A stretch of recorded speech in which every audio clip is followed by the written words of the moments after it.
삼양컴텍 2025년도 실적을 스루풋 회계로 분석하고 연말 매출액을 예측해 보도록 하겠습니다. 매출은 9.2% 증가했고 영업이익은 36% 증가했습니다. 가공비 배부 재고자산 회전율은 4.6회전으로 떨어졌고 PBR은 3.19 상태입니다. 재고자산 매출원가 분식회계 의구심 표현을 합니다. 구독, 좋아요 부탁드립니다. 삼양컴텍에 대한 개요가 되겠습니다. 본사는 서초구 반포대로 27길 16번지 8층 서초동 파크빌딩에 들어가 있네요. 홈페이지 나와 있고요. 1962년 12월 22일 오리엔탈 공업으로 설립돼 가지고 복합 소재, FRP, 섬유 강화한 플라스틱 이런 민수 제품을 영위하던 중 방위산업으로 사업 내용을 전환했고 2004년 9월 사명을 주식회사 오리엔탈 코어로 변경했다가 2006년 9월 사업 확장을 목적으로 한 주식회사 제오빌더에 인수되면서 주식회사 삼양컴텍으로 사명을 변경하였고 2025년 8월 18일 코스닥 시장에 상장하였다고 합니다. 현재 대표이사는 김정일 대표이사로 되어 있습니다. 삼양컴텍에 대한 홍보성 뉴스가 좀 나왔네요. K방산 소재부터 완제품까지 김정일 삼양컴텍 대표 K2 전차 노모 항공우주공략 박영선 조선비지에서 4월 16일 날 보도해준 내용입니다. K2 천무의 방탄장갑 공급, 수출 확대 실적 급증, 소재부터 부품까지 일괄 생산, 빠른 납기 경쟁력, 항공우주 분야 확장, 2030년 매출 3천억 목표. 구체적으로 방탄복 이런 거 같은데요. 방탄장갑 뭐 이런 건데 이 장갑이 손에 끼는 장갑에 같지는 않은데 뭐 잘 모르겠습니다. 그리고 또 다른 강점은 방탄 세라믹을 개발하고 있다 이렇게 얘기를 하고 있습니다. 주가는 12,130원으로 작년 9월 최고 가격 22,650원보다 46.4%가 내려갔습니다. 이 경영평가 지표로 또 주가하고 연결돼서 제가 개발한 임팩트 완 나누기 BPS로 보면은 176.5%가 하락했기 때문에 이 주가가 지금 PBR이 3.19 상태인데 이거 더 내려가야 되는 거 아닌가 생각을 하고 있습니다. 이제 개인적인 견해에 불과합니다. 주식에 대해서는 전문가가 아니기 때문에 뭐 예측하기는 어렵죠. 5% 이상 주주는 제오홀딩스가 24.1%, 삼양화공업이 있네요. 19.77%. 이 제오홀딩스의 최대 주주는 박재준 씨라고 65.05%를 가지고 있습니다. 외국인이 약 5%에 못 미치는 4.86% 지분을 가지고 있습니다. 스루풋 회계로 분석한 결과입니다. 매출은 1,546억 원으로 9.2% 증가했는데 매출에 비례하는 매출 재료비는 336억 원으로 6.9% 하락했습니다. 매출 재료 비율이 16.1% 내려갔습니다. 여기에서 우리는 원재료 가격이 하락했다고 추론할 수 있고 또는 수주 판매가가 크게 인상이 됐다고도 생각해 볼 수 있습니다. 스루풋율이 3.7% 상승했고 운영경비는 966억 원으로 10.3%가 증가했습니다. 스루풋 증가율보다 낮게 증가했기 때문에 TOE 생산성은 1.25로 0.05포인트가 상승했고 스루풋 영업이익은 245억 원으로 36%가 상승했습니다. 원가 회계상으로는 47.5%가 증가했습니다. 원가회계 영업이익보다는 21억 8,100만 원이 적은 수치인데 이것은 가공비 배부 재고자산이 증가했기 때문입니다.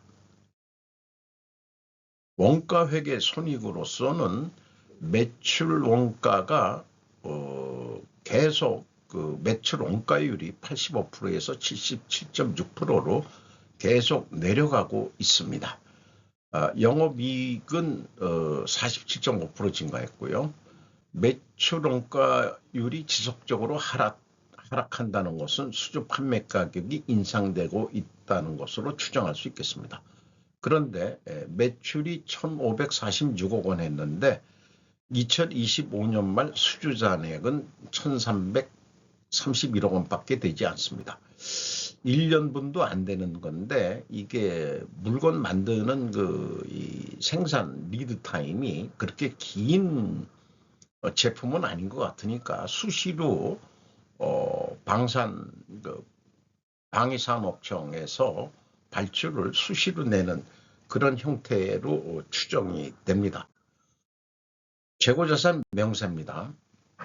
2024년도 이게 좀 2025년도에 상장했기 때문에 사업보고서상 재고명세는 2024년도까지 나와 있는데 분석을 위해서 재고자산이 필요했습니다. 2023년도 거 감사보고서를 찾아서 이 추가로 2023년도분을 넣어가지고 작성한 것입니다. 그래서 가공비 배부 재고자산 WCAI 259억 원으로 2024년도보다 30억 2,900만 원이 증가했습니다. 전년도는 1억 1,400만 원뿐이 증가를 안 했는데 요거를 매출 증가율이라고 보면은 2024년도에는 뭐 매출 증가율이 크게 없었는데 2025년도에 9% 증가했는데 재고는 가공비 배부 재고자산은 13%, 그 다음에 전체 재고는 17%가 증가했다는 것은 매출이 증가한 것보다 너무 높게 증가하면 바람직하지 않습니다. 재고에 돈이 묶이게 되니까요. 비용의 성격적 분류 분석 내용입니다. A 재고자산의 변동액이 마이너스 68억 6,300만 원이면 재고가 증가했다는 뜻이고요. 그 다음에 B의 원재료 매입액이라고 표현되어 있으면은 이 A의 재고자산의 변동 범위는 전체 재고자산을 의미하겠습니다. 원재료까지 다 포함되는 거기 때문에 실질적으로는 재정원가가 좀 왜곡된다고 볼 수 있겠습니다. 그래서 AB를 더한 MC 매출원가 재료비는 314억 원으로서 12.7% 감소했고 운영경비는 10.3% 증가했습니다. 운영경비 965억 원에서 판매관리비 79억 원을 뺀 886억 원이 공장 가공비가 되겠습니다. 가공 비율이 72%로 증가했고요. 상승했고 재료 비율은 28%로 2.8% 하락했습니다. 이 총 제조 비용은 이 매출원가가 다 공시됐고 그 다음에 재고자산 명세에 의해서 저는 요 WCAI로 산출을 합니다. 요 차이가 있게 되는 것입니다. 요것은 근거에 의해서 뽑은 거기 때문에 실제 총 제조 비용과는 차이가 있을 수 있습니다만은 스루프 회계를 산출해서 비교하는 데에는 다 수렴이 된다고 볼 수 있겠습니다. 재고자산 증감에 대한 비교가 되겠습니다. 가공비 배부 재고자산은 30억 2,900만 원이 증가했는데 비성분 쪽에서는 마이너스 68억 6,300만 원이죠. 이게 전체 재고자산의 차이니까 그래서 BWCAI의 증감액, 원재료 등 미착품 이런 거 그 증감액을 가감하면은 일치를 합니다. 다만 2024년도가 문제가 있습니다. 재고자산이 1억 1,400만 원뿐이 증가를 안 했는데 비성분 쪽에서는 8억 7,400만 원 증가했다고 그랬고 그 갭이 7억 6천인데 BWC의 증가액이 마이너스 9억 8,800만 원입니다. 동일한 산식에 의해서 이걸 그냥 더하는 거거든요. 그러면 갭이 17억 4,700만 원이 나는데 2024년도 막말로 17억 원만큼 분식회계를 했다고 가정할 수 있습니다. BQ 총 제조비용은 BWCI 증감액을 가감하면 일치는 합니다. 또 현금 흐름표 기준 전체 재고자산 2025년도는 일치를 하는데 2024년도 3억 원이 또 차이가 납니다. 현금으로도 맞아떨어지지가 않습니다. 원가 회계하고 영업이익 차이는 검증이 됩니다. 재고 증가액에서 가공 비율을 곱하면은 그 검증액이 21억 8,100만 원이 검증이 되겠습니다. 주요 운영 경비로서 인건비가 303억 원으로 12.3% 증가했는데 직원 수는 2024년도부는 공개되지가 않았는데 동일한 인원이라고 봤습니다. 평균 임금이 5,740만 원으로 12.3% 증가했는데 중소기업, 전형적인 중소기업 수준의 임금 수준으로 나타납니다. 외주 가공비가 7.7% 증가했고요. 전력비가 3.1% 증가했습니다. 경영평가지표로서 가공비 배부 재고자산 회전율이 4.6 회전으로 떨어졌고 수르픈율은 반대로 3.75% 상승했습니다. 역방향이면 분식회계 개연성 가정을 세웁니다. 투하자본 이익률 ROIC 14.5%로 3.3% 떨어졌고요. 총 자산 회전율은 0.65로 떨어졌습니다. 영업구매평가지표로 매출채권 수금 속도는 4.5회전으로 떨어졌고 매입채무 지급 속도도 내려갔습니다만은 매출 수금 속도보다는 매입 채무 지급 속도는 더 높습니다.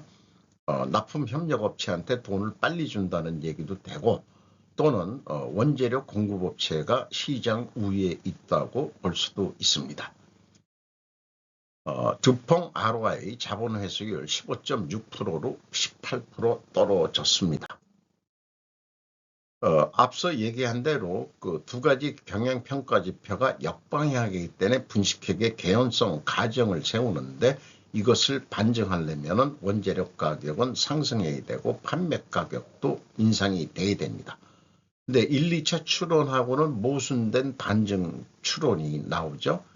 그래서 이런 경우는 수량에 의한 재고 회전율도 하락했다는 것을 입증을 해야 될 것입니다.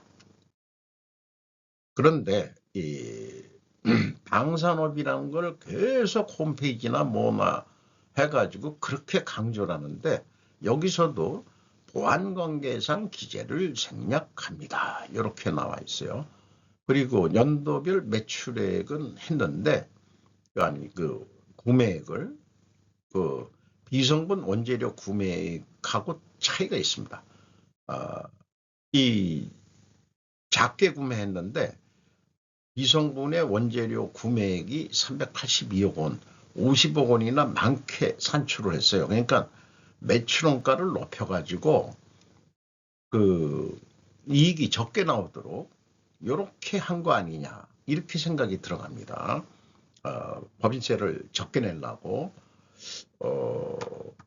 이익이 일반적으로 많이 나오게 분식회계 하는 경우가 있는데 이것만 보더라도 이게 아까 그 재고자산 증감액도 차이가 있고 이거 원재료 구매액에서도 이 정도로 장난질을 하고 있다. 이렇게 볼 수도 있죠. 왜냐?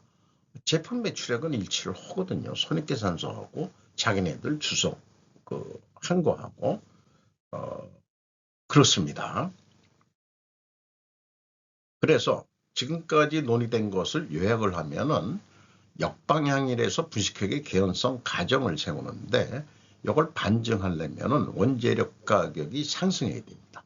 1, 2차 출원과는 모순이 되죠. 수주 판매 가격도 상승이 돼야 되는데 명색이 방위산업이라고 공개를 못하게 시다 이렇게 얘기를 합니다.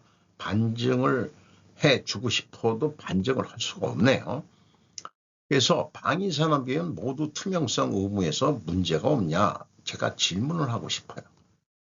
그래도 뭔가 좀 구체적인 건 얘기를 안 하더라도 중분류 뭐 이런 거로 해가지고 좀 트렌드를 좀 제시하는 그런 방위산업 업체가 나와줬으면 좋겠어요. 대한민국의 거의 모든 산업이 사실 방위산업하고 연결이 안 된 게 거의 없지 않습니까? 저는 그렇게 생각을 합니다. 석유화학 자체도 방위산업을 하려고 석유 산업을 시작을 했다고 그렇게 되는데,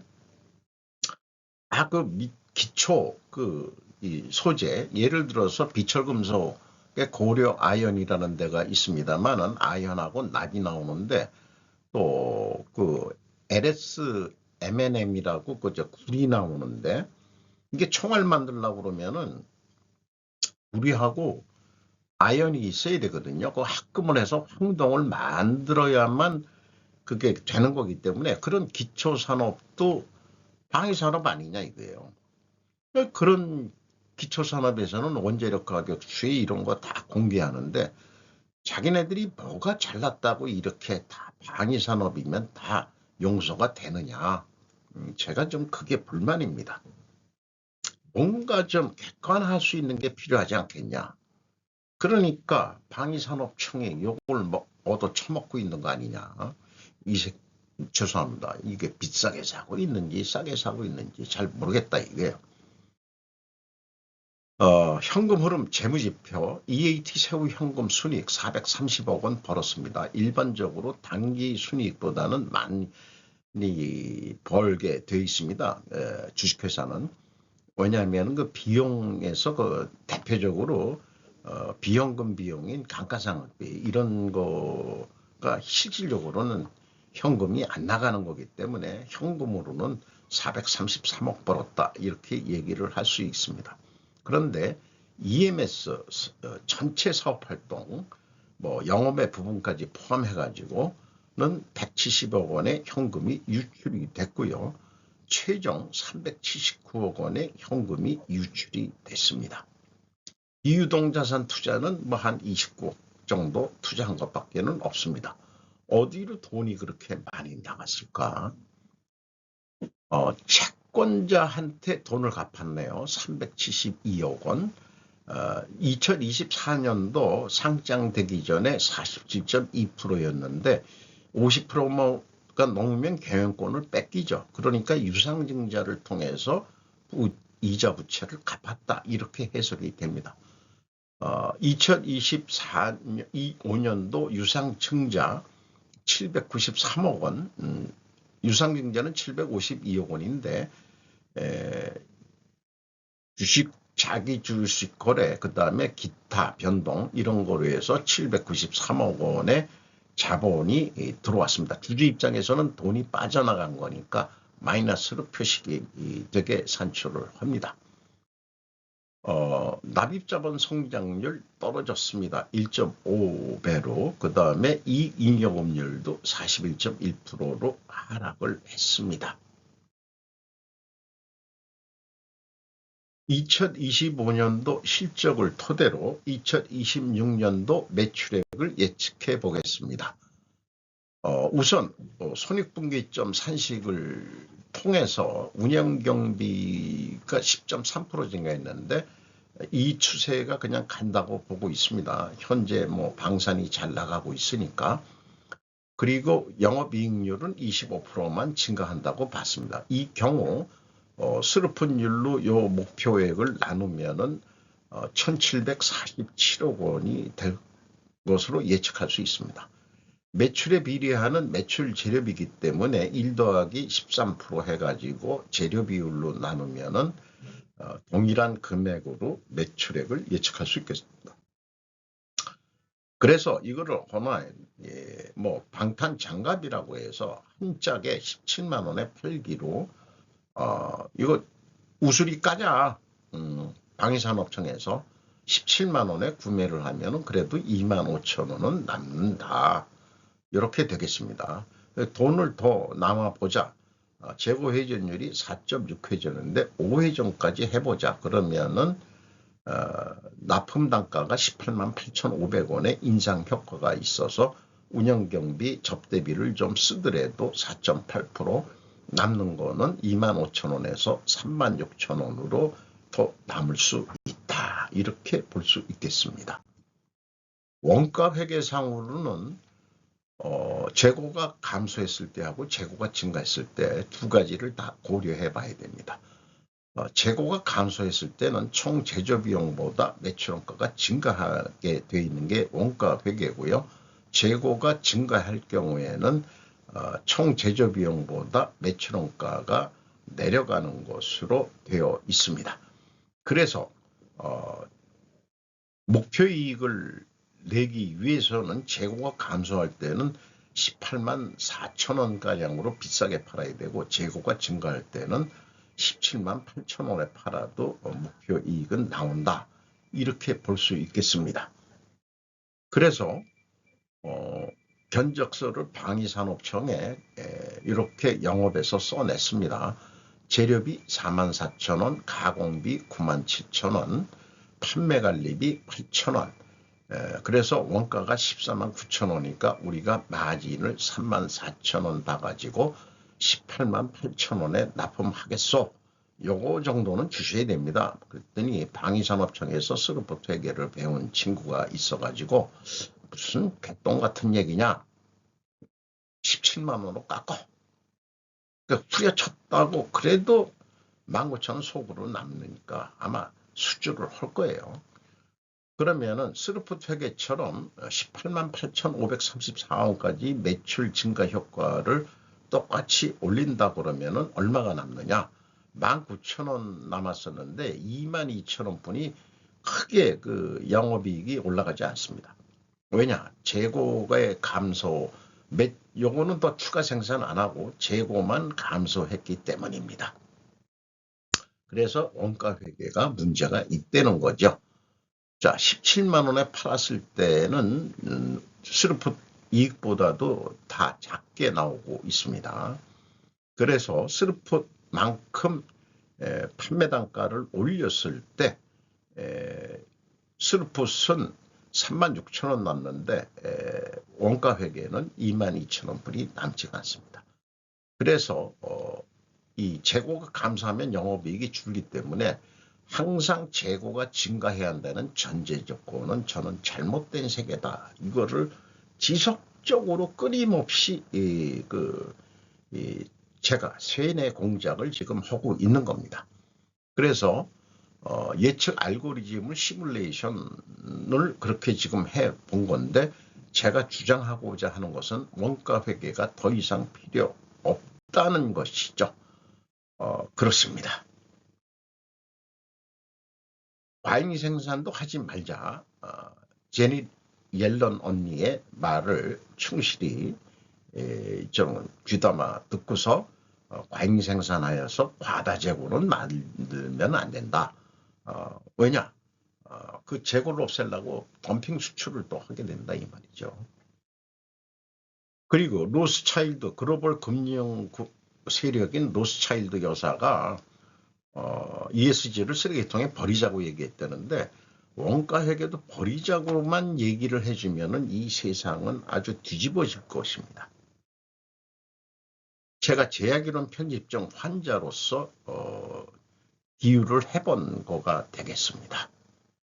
스루풋 회계를 제가 고집하는 이유, 의사결정을 이거로 해야만이 우리가 합리적인 의사결정을 할 수 있다. 원가 회계는 합리적인 의사결정을 하기가 어렵다. 항상 그놈의 재고 때문에 매출원가 산식 때문에 간단한 산식이지만 그게 이 산업사회 또 중국 공산당 이런 것들로 해서 세상을 좀 불편하게 만들고 있는 거고 과잉 생산에 덤핑 수출로 하고 정부 보고 좋은 거 적으면서 각국의 산업을 죽이려고 하는 거죠. 스루프 회계를 하는 것도 중국 공산당하고 대적하기 위해서 우리는 다른 무기를 가져야 된다. 이렇게 생각하는 겁니다. 제가. 오늘도 좋은 하루 되시기 바랍니다. 굿나잇.